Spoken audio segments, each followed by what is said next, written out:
Hello and welcome back to my channel, Talk in English with Shilpi. So, as you must have seen on my post, I wanted to start with Julius Caesar, Act 2.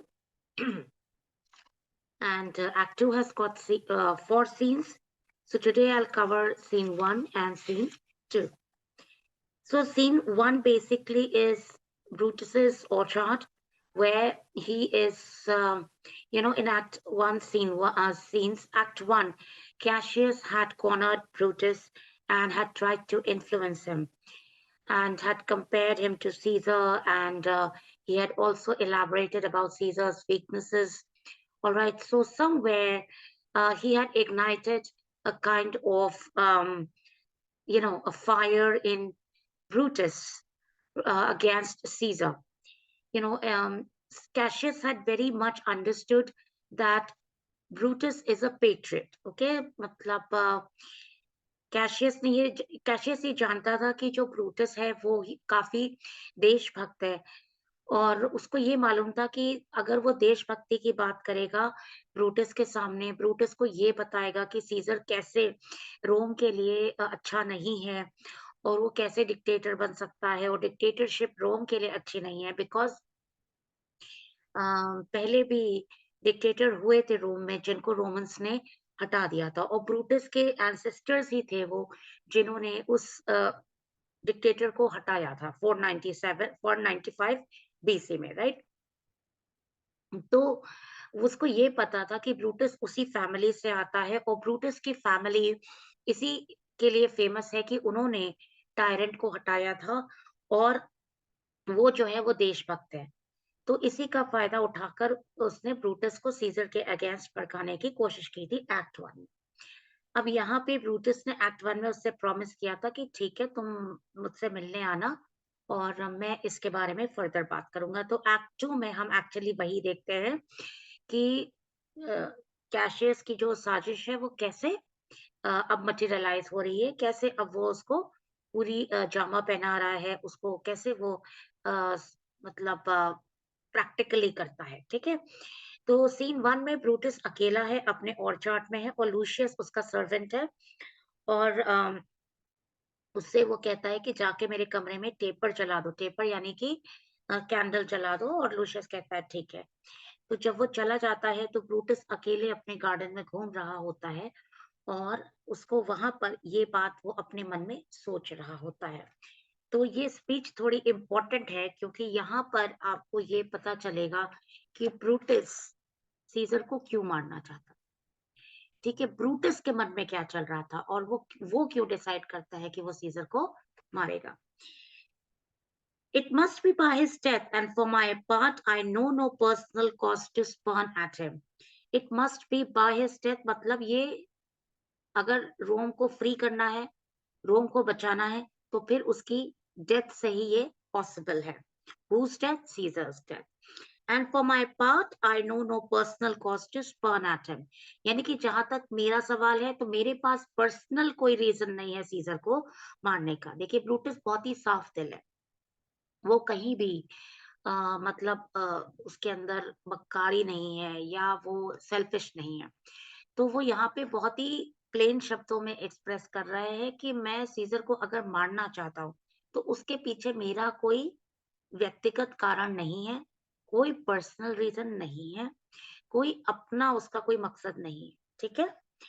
और वो कहता है but for the general मतलब आम लोगों के लिए, the citizens of Rome, उनके लिए ये जरूरी है कि सीजर को मार दिया जाए। He would be crowned, how that might change his nature, there's the question. तो अब वो क्वेश्चन मतलब वो रीजन भी बता रहा है कि क्यों मारना जरूरी है।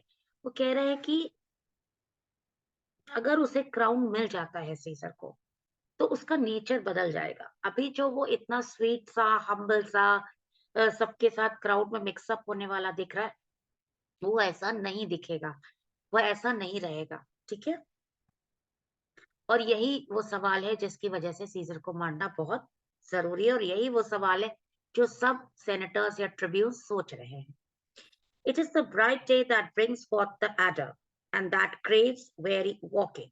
Crown him, and then I grant we put a sting in him. तो वो कहता है कि वो कंपेयर करता है सीजर को एडर से, एडर मतलब स्नेक से, वो कहता है जैसे कि जब सूरज ब्राइट हो जाता है तो स्नेक बाहर आ जाता है, उसी तरह है। अगर हमने सीजर को क्राउन दे दिया तो सीजर उस सांप की तरह है जो बाहर आ जाएगा। और क्राउन क्या है? क्राउन यहाँ पे वो कंपेयर करता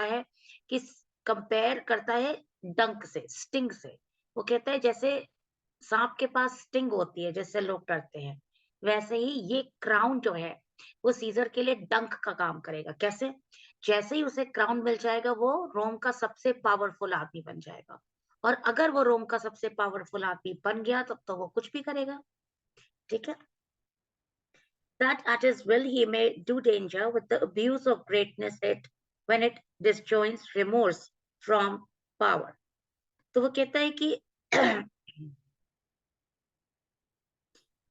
he says that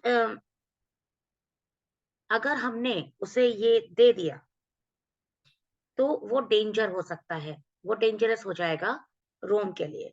और फिर वो कहता है कि पावर जो है, पावर से ग्रेटनेस आती है। ठीक है? आप ग्रेट बन जाते हैं, लेकिन ग्रेटनेस जहर हो जाती है। ग्रेटनेस क्या होती है? वो पावर को मिसयूज करती है अगर वो काइंडनेस से सेपरेट हो जाए। Remorse here means kindness.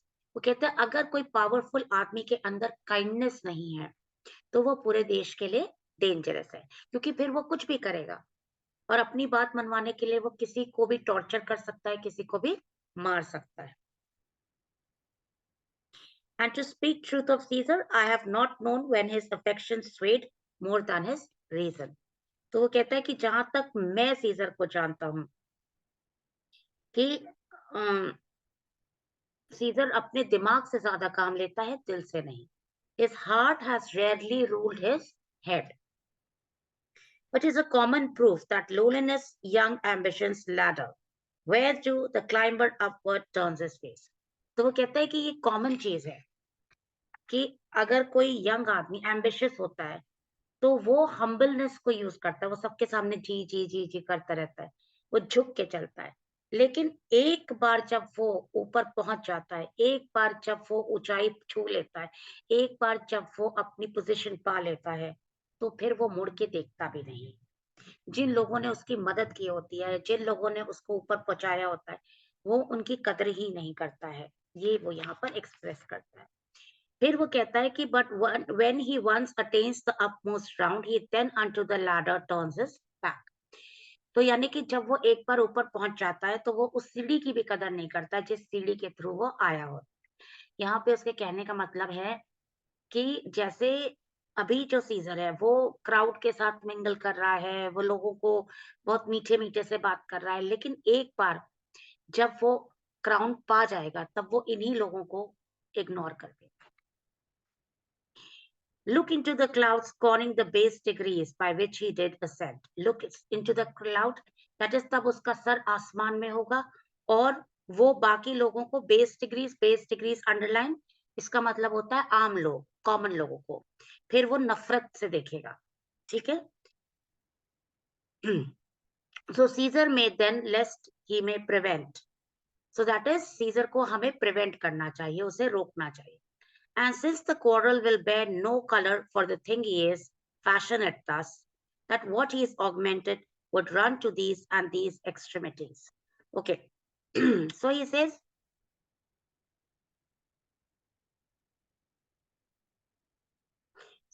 and because of the complaint, cause of complaint is not valid in view of what he is at present. Let it put it this way. तो वो कहता है कि अभी जो हम कंप्लेन कर रहे हैं कि सीजर ऐसा बन जाएगा, वो अभी प्रेजेंट में वैलिड नहीं है, क्योंकि अभी प्रेजेंट में सीजर वैसा बिहेव नहीं कर रहा है। तो अभी किसी को अगर हम जाके समझाने की भी कोशिश करेंगे तो कोई भी इससे कन्विंस नहीं होगा, क्योंकि हर कोई कैशियस या ब्रूटस की तरह इतना समझदार नहीं है। अभी सब लोग सीजर के व्यवहार से बड़ा इम्प्रेस हो रहे हैं कि वाह सीजर, कॉमन जो मैन थे अगर आप जानते हैं तो वो सीजर सीजर चिल्ला रहे थे। ठीक है? तो इसीलिए अभी वो कहता है अभी किसी से भी कहना, क्वारल करना, अभी एकदम कोई इसका मतलब नहीं है। ऑलराइट, लेकिन अगर ये जो अभी सीज़र का जो लोगों के ऊपर पावर है, जो उसका कंट्रोल है, अगर हमने इसको ऐसे छोड़ दिया, तो ये दिन पर दिन इंक्रीज़ होता जाएगा, ठीक है? और इसीलिए इट इज़ बेटर कि he says and therefore think him as a serpent's egg which hatched would be as his kind, grow mischievous and kill him in the shell. तो वो कहते हैं कि इसीलिए हम सीज़र को कैसा समझें? हम सीज़र को ऐसा समझें जैसे कि वो जो होते हैं ना, कहते हैं सांप के अंडे को तुरंत ही खत्म कर देना चाहिए, क्योंकि जब पता है कि ये सांप का अंडा है तो इसमें से सांप ही निकलेगा ना, और सांप का बच्चा तो सांप ही जैसा होगा, जहरीला। तो वो यही कहता है कि इससे पहले कि सीजर किंग बन जाए और उसके बाद वो अत्याचार करे, इससे अच्छा है कि हम उसको अभी खत्म कर दें। क्योंकि अगर हम लोगों को समझाएंगे अभी, तो कोई भी बात नहीं मानेगा, क्योंकि सीजर का व्यवहार अभी बहुत ही निर्मल है, बहुत ही पोलाइट है, तो अभी उसके खिलाफ कोई भी नहीं जाएगा। तो अब उसको अभी रोका भी नहीं जा सकता। तो एक ही तरीका बाकी है, और वो ये है कि उसे मार दिया जाए, क्योंकि वो है सांप के अंडे जैसा अभी। अभी वो पूरा निकला नहीं है एग से, लेकिन जैसे ही उसे क्राउन मिलेगा, वो तुरंत सांप बन जाएगा। तो इसीलिए वो कहता है कि उसकी डेथ नेसेसरी है। So this is a very important question, that why Brutus decides to kill Caesar. This is the reason why Brutus decides to kill Caesar. ठीक है, ये पूरी स्पीच उसकी उस क्वेश्चन का आंसर है। अब इसके बाद जो होता है कि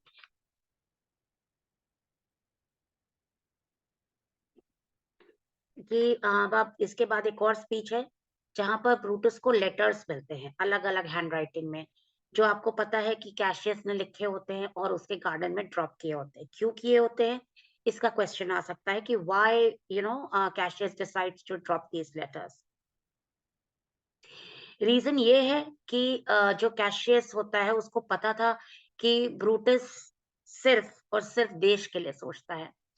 तो वो ये चाहता था कि ब्रूटस पूरी तरीके से कन्विंस हो जाए। तो उसे ये लगा कि अगर मैं सिर्फ़ बोलता रहूँगा, तो ब्रूटस को लगेगा कि सिर्फ़ कैशियस को ही प्रॉब्लम है। रोम में तो सारे लोग सीज़र को सपोर्ट कर रहे हैं।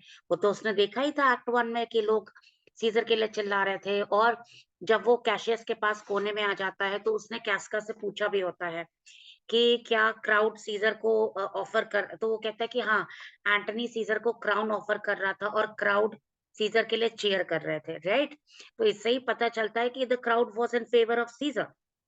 3 बार एंटनी ने उसे क्राउन ऑफ़र किया था, और 3 बार सीज़र ने मना किया था, just to impress the crowd कि देखो मैं लालची नहीं हूँ, मुझे क्राउन नहीं चाहिए। क्योंकि अगर वो पहली बार में ही क्राउन ले लेता, तो लोग क्या कहते? अरे! इसीलिए इसने पोम्पे को मारा है। अच्छा, तो ये बहुत सेल्फिश है। तो लोगों को सेल्फिश नेता तो कभी भी पसंद नहीं आते, सेल्फिश राजा। राजा तो होता ही है जो प्रजा की सेवा करे, ठीक है? तो इसीलिए सीज़र ने भी नाटक किया था, उसने 3 बार क्राउन को मना किया था, और जितनी बार वो क्राउन को मना करता था, उतनी बार क्राउड उसके लिए चीयर करती थी, ठीक है? And specially women. तो ये बात ब्रूटस को भी पता थी। तो इसीलिए यहाँ पर कैशियस ने अलग-अलग लेटर्स डाले कि जिससे ब्रूटस को ये लगे कि नहीं, जो रोम के लोग हैं, वो भी यही चाहते हैं कि सीज़र को रोका जाए। और ये काम सिर्फ ब्रूटस कर सकता है। ये ट्रस्ट देने के लिए ब्रूटस को कि ब्रूटस ये काम तुम्ही से होगा, लोग तुम्ही को देख रहे हैं, लोग तुम्ही से उम्मीद कर रहे हैं। इसीलिए कैशियस ने लेटर्स डाले होते हैं, ठीक है? उसके बाद आता है, इम्पोर्टेंट है यहाँ पर, ब्रूटस का जो एक स्पीच है कॉन्स्पिरेसी को लेकर, कि जब वो कॉन्स्पिरेसी को पर्सोनिफाई करता है, इसमें पर्सोनिफिकेशन है कॉन्स्पिरेसी का। जब लूशियस आके बताता है कि बाहर कुछ लोग आए हैं जिन्होंने अपना जो फेस है वो हुड कर रखा है, हुड से ढक रखा है, और वो अंधेरे में आए हैं, तो ब्रूटस कहता है कि तब यहाँ पर वो कॉन्स्पिर और वो उसको पता होता है कि ये लोग कौन है। ये वो लोग हैं कॉन्स्पिरेटर्स जो कॉन्स्पिरेसी के लिए आए हैं। ठीक है? तो यहाँ पर वो कॉन्स्पिरेसी को पर्सोनिफाई करता है, और यहाँ पे ये वही स्पीच है। They are the faction or conspiracy. Shamest thou to show thy dangerous prow by night, when evils are most free. तो वो कहता है कि ये फैक्शन मतलब ये वो लोग हैं जो ग्रुप ऑफ कॉन्स्पिरेटर्स हैं, और वो कहता है कॉन्स्पिरेसी, तुम्हें रात को भी अपना मुँह छुपाने की क्या ज़रूरत है? रात को तो वैसे भी सारे क्राइम फ्री होते हैं। रात ही का टाइम है ना जब सारे इविल चीज़ें होती हैं। तो वो यही कहता है कि दिन में तुम मुँह छुपा के घूमो तो समझ में आता है, रात को क्यों? रात तो बनी ही तुम्हारे लिए है। Oh, then by day, where wilt thou find a cavern dark enough to mask thy monstrous visage? तो वो कहता है कि अगर तुम रात को अपना मुंह छुपा रहे हो, तुम्हें इतना डर है, तो तुम दिन में कैसे छुपा के चलोगे? दिन में कौन से कैवर्न, कैवर्न मतलब कौन सी गुफा में जाके छुपोगे, अगर तुम्हें अभी ऐसा लगता है कि कोई हमें देख ना ले और हमें छुपना जरूरी है। Seek none conspiracy, hide it in smiles and affability. तो वो कहता है कि कॉन्स्पिरेसी, तुम्हें अपना मुंह छुपाने की जरूरत नहीं है, ना तुम्हें कोई गुफा ढूंढने की जरूरत है। सबसे आसान तरीका है छुपने का कि तुम फेक स्माइल करो, अपने चेहरे के एक्सप्रेशंस अच्छे रखो। देखिए, जो भी धोखेबाज इंसान होता है वो कैसे अपना धोखा छुपाता है। अगर धोखेबाज इंसान आपके सामने वैसे ही आ जाए जैसा कि वो है, तो आप तो धोखा कभी खाएंगे ही नहीं। तो धोखा कैसे मिलता है? क्योंकि जो धोखा देता है, वो अपना नेचर हमेशा अच्छा रखता है, मीठा बोलता है, ऑलराइट, और लोगों को बातों में फँसाता है, ठीक है? तो यही वो कहता है कि अपना नेचर अच्छा रखो, अपने एक्सप्रेशन सही रखो और देखो तुम्हारा कॉन्स्पिरेसी छुप जाएगी। For if thou path thy native semblance on, not Erebus itself were dim enough to hide thee from prevention. Alright, तो वो कहता है कि अगर तुमने अपने आप को छुपा लिया, अपने लुक्स को छुपा लिया, अपने यू नो अगर तुमने अपने आप को छुपा लिया तब तो बच जाओगे। लेकिन अगर तुमने आगे जा जाके दिखाया, अगर इफ तुमने अपने ट्रू फेस को एक्सपोज कर दिया, तो एरबस एरबस यहाँ पे हेल है। तो वो कहते हैं यहाँ की यहाँ तब तो तुम्हें हेल भी छुपने के लिए कम पड़ेगा। Hell is a place of darkness. तो वो कहते हैं कि इससे अच्छा है कि तुम अपना चेहरा, अपने जो असली योर प्लान्स या तुम्हारे दिल में जो चल रहा है, उसको छुपाने का सबसे अच्छा तरीका है कि तुम फेक स्माइल, गुड नेचर रखो। क्योंकि अगर तुमने अपना ट्रू नेचर दिखा दिया, तब तो तुम हेल में भी नहीं छुप पाओगे, ठीक है? तो ये एक इम्पोर्टेंट स्पीच है। उसके बाद कैशियस, कैसका, सब लोग उसके पास आ जाते हैं और ये हो जाता है। फिर इसमें एक और चीज है, जब कैशियस कहता है कि हमें जो है वो ले लेना चाहिए, ओथ ले लेनी चाहिए, ठीक है, हम सबको। तो ब्रूटस कहता है कि नहीं, ओथ नहीं लेनी चाहिए। क्यों? वो कहता है कि हम रोमन्स हैं और रोमन होना ही अपने आप में बहुत शान की बात है। जैसे कहते हैं ना, अरे राजपूत, राजपूत ने अगर कुछ डिसाइड कर लिया तो वो करके रहते हैं। इस ऐसे ही रोमन्स होते हैं। तो वो कहते हैं कि हम रोमन्स हैं और रोमन्स जो होते हैं उनको लेने की जरूरत ही नहीं है। और अगर किसी को ऐसा लगता है कि हमें ओथ लेना चाहिए, तब वो इंसान को अपने घर वापस लौट जाना चाहिए। He should go to back to his idle pet. Because जो रोम में चल रहा है, जो रोम की इस वक्त सफरिंग है, अगर उससे भी आप मोटिवेट नहीं हो रहे हैं कि हमें रोम के लिए कुछ करना चाहिए या हमें सीजर के अगेंस्ट खड़ा होना चाहिए, अगर वो मोटिवेशन ही काफी नहीं है, तो फिर हमारे प्रॉमिस का कोई मतलब नहीं है। जैसे कि अगर हम सोचे कि हमें क्लास में फर्स्ट आना है, तो वो मोटिवेशन ही हमारे लिए काफ़ी है कि हम रात भर बैठ के पढ़ें, दिन भर बैठ के पढ़ें। उसके लिए हमें गीता की कसम खाने की ज़रूरत नहीं है, क्योंकि हमारे मन में खुद ही वो जुनून है। तो वो यही कहता है कि अगर रोम की हालत देख के सीज़र के अगेंस्ट स्टेप लेने की आपको जुनून नहीं चढ़ रहा है कि रोम का क्या होगा, उसके भविष्य क्या होगा, अगर ये चिंता से भी आपको ऐसा नहीं लगता कि आप कोई एक्शन लेंगे, तो फिर तो प्रॉमिस का भी कोई मतलब नहीं है, फिर आप घर चले जाइए। फेक प्रॉमिस करने की क्या ज़रूरत? तो वो कहता है फिर हम सब वेट करेंगे, so let sighted tyranny range on till each man drop dead by lottery. तो वो कहता है फिर हम चुपचाप वेट करेंगे अपनी अपनी लॉटरी का, लॉटरी मतलब किस्मत का। फिर जिसकी बारी आएगी फिर सीजर उसको मार देगा। But if these, as I'm sure they do, bear fire enough to kindle cowards and to steal with valor the melting spirits of women, then countrymen, what need we any spur but our own cause to prick us to rest? तो वो कहता है कि अगर I am sure कि जो ये reasons हमारे सामने हैं कि अगर सीजर टिरनी बन गया, टायरेंट बन गया तो क्या होगा, तो आई थिंक ये रीजन काफी है हमारे अंदर, आग जलाने के लिए, फायर एंड आग। और ये तो मतलब एक, कहते हैं ना कि औरत का दिल बहुत मासूम होता है, पिघल जाता है जल्दी से। लेकिन ये रीज़न तो इतना बड़ा रीज़न है कि एक औरत के अंदर भी ब्रेवरी आ जाएगी। तो वो कहता है, इसीलिए मुझे लगता है कि यहाँ पर प्रॉमिस करने की ज़रूरत ही नहीं है। हम सब अपने कॉज़ को कमिटेड हैं। What are the bond and secret Romans that have spoke the word and will not falter? तो वो कहते हैं कि इससे ज्यादा स्ट्रॉन्ग बॉन्ड क्या होगा कि हम इस अंधेरे में मिल रहे हैं और हमने एक दूसरे से बातचीत की है। आई थिंक ये अपने आप में ही एक बहुत स्ट्रॉन्ग प्रॉमिस है। इसके अलावा क्या प्रॉमिस, और इससे मुझे नहीं लगता है पॉल्टर मतलब कि कोई भी रोमन इससे पीछे हटेगा। Nobody will go back. And what other oath and honesty to honesty engage that shall be, और we will fall for it. तो वो कहता है इससे ज्यादा बड़ी ओथ क्या होगी कि हम सब मन से सच्चे हैं। हम जो भी यहाँ पर कर रहे हैं वो सच्चे मन से कर रहे हैं। तो इसमें प्रॉमिस की जरूरत ही नहीं है। अब वो बताता है कि किस-किस तरह के लोगों को प्रॉमिस की ज़रूरत होती है।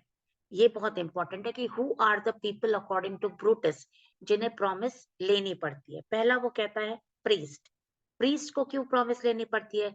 बिकॉज़ प्रीस्ट स्क्रिप्चर्स पढ़ते हैं और वो अपने फ़ायदे के लिए किसी भी, जैसे कहते हैं ना पंडित होते हैं, उनको पैसे चाहिए होते हैं तो कहते हैं ये यज्ञ करा लो, ये यज्ञ करा लो, ठीक है? तो ऐसे मतलब कहते हैं वो प्रीस्ट को, क्योंकि प्रीस्ट हमेशा सच नहीं बोलते। तो ऐसे को प्रॉमिस की ज़रूरत होती है। कावर्ड्स, डरपोक लोग, आज आपसे कहा कि हाँ भाई तुम्हारा साथ देंगे, कल वो डर के मारे फिर पीछे हट गया। तो डरपोक लोगों को प्रॉमिस की ज़रूरत होती है। मेन कॉटलेस, कॉटलेस मीन्स जो लोग धोखेबाज होते हैं, डिसीविंग होते हैं।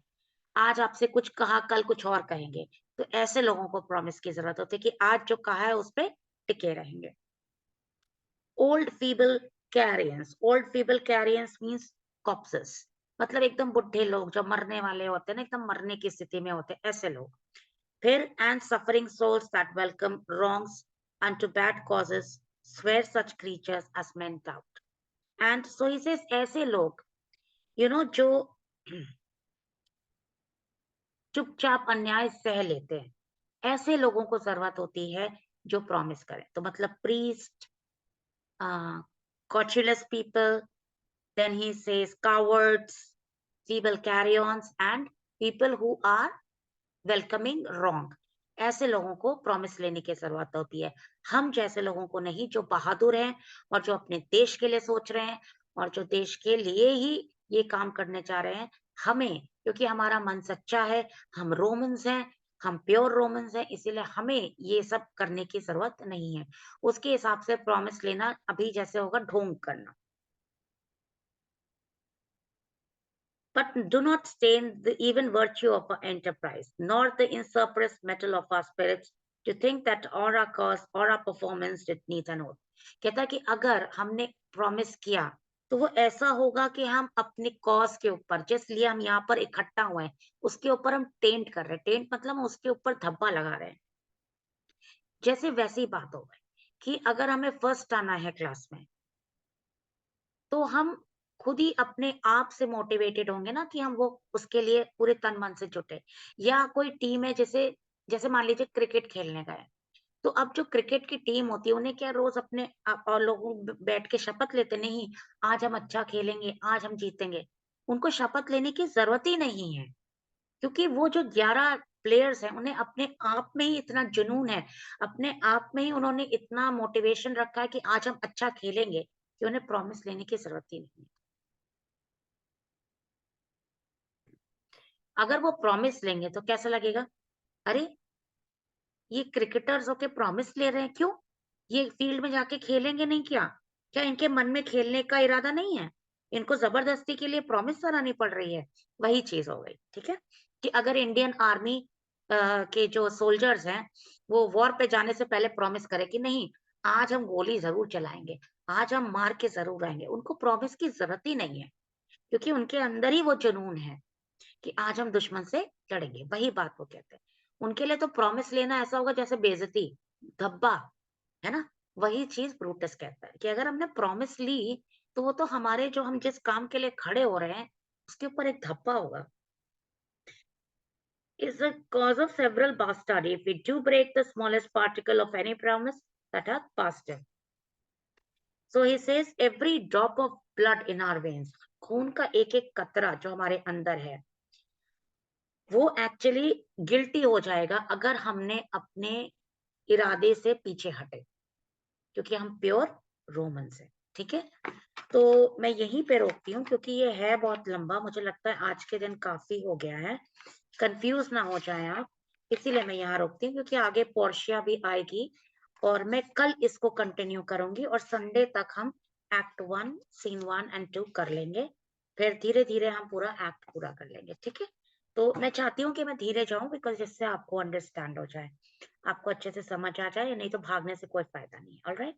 So stay in tuned and after this tomorrow also we'll take up Julius Caesar plus I'll take up class 11 some chapter of Macbeth. I'll start with them. Thank you.